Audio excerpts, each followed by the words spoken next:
நம்மளுடைய கடல் விவசாயிகளான நம்மளுடைய மீனவர்களுடைய பிரச்சனைக்கு அப்பப்போ எந்திரிச்சு கடிதம் எழுதிட்டு திரும்ப தூங்க போயிடுவார்.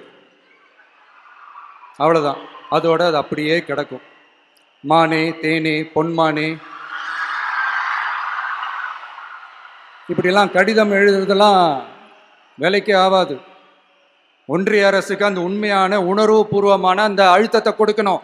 நம்ம மீனவர்கள் மேல அவங்க கையே வைக்க கூடாது, கையே வைக்க விடக்கூடாது. அவங்களுக்கான அந்த பாதுகாப்பு பக்காவா இருக்கணும். அதுதான் நம்மளுடைய ஒரே அஜெண்டா. மீனவர்களே, அடுத்து நம்மளுடைய ஆட்சி தான்.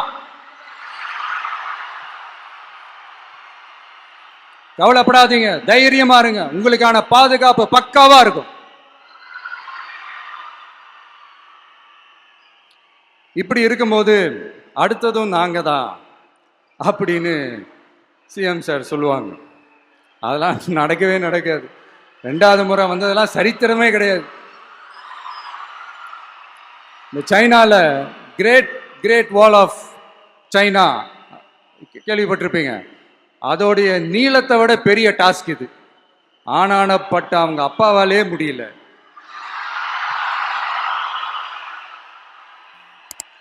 நான் முன்னாடியே சொன்ன மாதிரி உரிய இடத்துக்கு போய் சம்மந்தப்பட்டவங்களோட பேசி அதுக்கான சொல்யூஷன் என்னன்னு தெரிஞ்சுக்கிட்டா அதை எக்ஸிக்யூட் பண்ணுறது தான் ஒரு தெளிவான அரசியல். சும்மா ஆறுதல் சொல்கிறதெல்லாம் தெளிவான அரசியல்லாம் கிடையாது.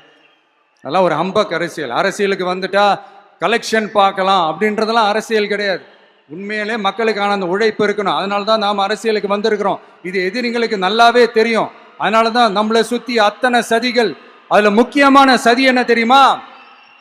இதை பாரு, ஒன்று நீ இல்லைனா நான்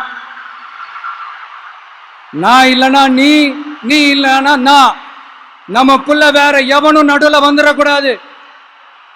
நாம 2 பேரால மட்டும்தான் மக்களை ஈஸியா ஏமாத்த முடியும். இந்த விஜய் வந்ததுனால நமக்கு பொழப்பே போச்சு. மக்கள் வேற அவனை தான் நம்புறாங்க. நாம வெளியே அடிச்சுக்கிற மாதிரி அடிச்சுக்கிட்டாலும் உள்ள நம்மளுடைய டீலிங் பக்காவா இருக்கணும். மக்களோட ஃபீலிங்ஸை பத்திலாம் நமக்கு கவலை இல்லை. நமக்கு டீலிங் தான் முக்கியம். மாத்தி ஆட்சிக்கு வந்துடலாம்னு நினைச்சோம், ஆனா அது நடக்காது போல் இருக்கு. அதனால நீ என்ன பண்ற? எஸ்ஓபின்னு போட்டு ஒரு பக்கம் அவனை தடுத்துரு, இன்னொரு பக்கம் அவன் மேல பழி போட்டு நானும் தடுத்துறேன். என்ன ஓகேவா? டீலிங் ஓகேவா? ஓவர்.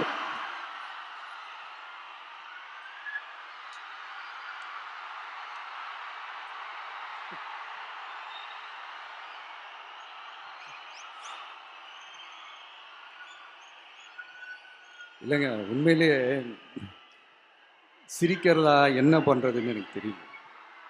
உண்மையிலே இப்படிதான் இருக்கு அவங்க டீலிங்லாம்.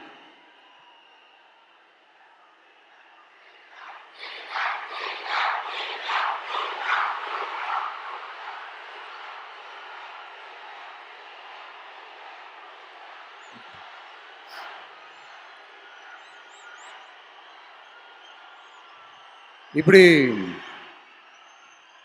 பழி மேல பழி போட்டு கரூர்ல ஆரம்பிச்சு நம்ம ஜனநாயகன் படம் ரிலீஸ் வரைக்கும். ஆனா அந்த ரிலீஸ் பிரச்சனையில நிறைய பேர் குரல் கொடுத்தாங்க. முக்கியமா நம்மளுடைய முதல்வர் அவர்கள் கூட பூசி மொழிகி பட்டும் படாம குரல் கொடுத்தாங்க. But what ever it is, குரல் கொடுத்த அவங்களுக்கும் மற்றவங்க எல்லாருக்கும் இந்த நேரத்தில் என்னுடைய நன்றியை தெரிவிச்சுக்கிறேன். இப்படி நம்ம வெளிப்படையாக பேசுறதுனால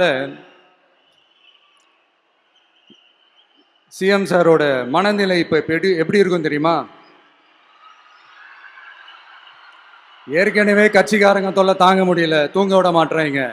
இந்த விஜயும் வந்து தூங்க விட மாட்டான். நம்ம பாட்டுக்கு ஹைவேல சைக்கிள்ல சோலாவா போலான்னு நினைச்சோம். இவன் நாடானா மக்கள் சக்தியோட வந்துட்டு இருக்கான். இவன் தான் கேள்வி கேட்கறான்னு பார்த்தா மக்களையும் கேள்வி கேட்க வைக்கிறான். 1000 ரூபாய் கொடுத்துட்டு இருந்தோம், 5000 ரூபாய் கொடுத்து ஏமாத்தலான்னு பார்த்தா அதையும் கேள்வி கேட்க வைக்கிறான். விசில் சத்தம் வேற விண்ண முட்டுது. கூட்டணி கட்சிகள் தொல்லை வேற தாங்க முடியல. இவன் பண்ற பிரச்சாரத்தையாத்த முடக்கலான்னு பார்த்தா அப்பவும் மக்கள் அவன் பின்னாடி தான் நிக்கிறாங்க. என்ன பண்றது ஏது பண்றதுன்னு தெரியாத ஒரு மனநிலையில இருப்பாரு.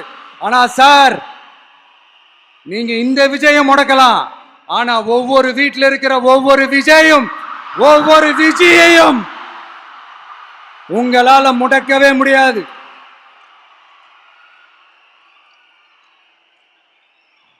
அவங்களாம் ஆல்ரெடி பிரச்சாரத்தை ஸ்டார்ட் பண்ணிட்டாங்க சார்.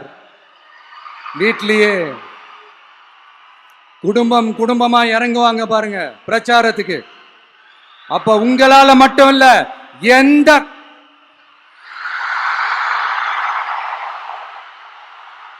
யாராலையும் தடுக்க முடியாது.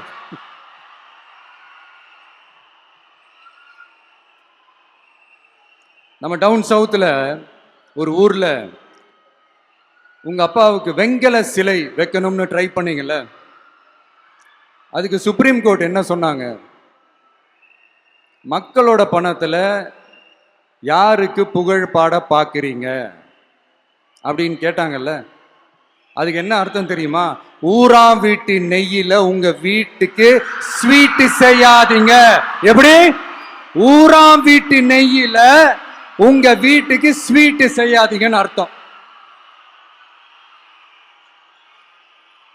மக்களோட ஒரு அடிப்படை வாழ்வாதாரத்துக்கு ஏதாவது பிரச்சனைக்குன்னு கேட்டா நிதி சுமைன்னு சொல்றீங்க.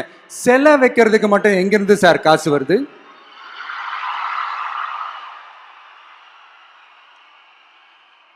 முதல்ல மக்களுக்கு அந்த சோறுக்கு வழி பாருங்க சார்.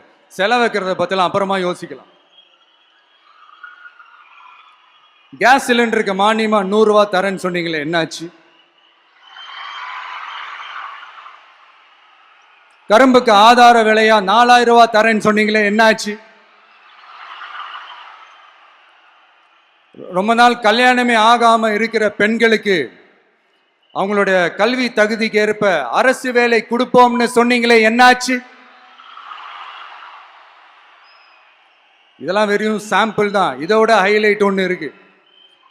மாநில அரசால முடியவே முடியாதுன்னு தெரிஞ்சுக்கிட்டோம், நாங்க வந்தா நீட்டை ஒழிப்போம். ஆகா ஆகா ஆகா ஆகா, எவ்வளவு பெரிய ஒரு மோசடி இது! கேட்டா நாங்க தான் முன்மாதிரி ஆட்சின்னு சொல்லுவாங்க. மோசடி ஆட்சி. மோசமானவங்களே முக்கியமானவங்க கேள்விப்பட்டிருக்கிறீங்களா? அந்த மாதிரி மோசடி ஆட்சியிலேயே முக்கியமான ஆட்சி இந்த திமுக ஆட்சி. மக்களை நேசிக்கிற விஜய் வேணுமா? மக்கள் விரோத ஆட்சி நடத்துற ஸ்டாலின் சார் வேணுமா?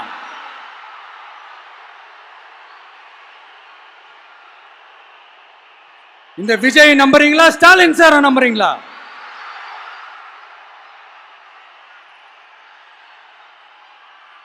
இந்த சத்தத்துக்கு அர்த்தம் தெரியுமா சார்? ஸ்டாலின் தொடரட்டும் அப்படின்னு அர்த்தம் கிடையாது. தீய சக்தி திமுக ஆட்சி மறையட்டும், தூய சக்தி டிவிகே ஆட்சி வரட்டும். நானும் உதிக்கட்டும்னு சொல்லாம்னு நினைச்சேன், பார்த்தா அதை வேற திருச்சி பேச ஆரம்பிச்சிருவாங்க. திருநெல்வேலியில், நாங்குநேரியில் இப்போ ரீசெண்டா ஒரே லைன்ல சொல்லணும்னா, நம்ம நண்பர் ஒருத்தர் ட்வீட் போட்டிருந்தாரு, அதையே சொல்றேன்.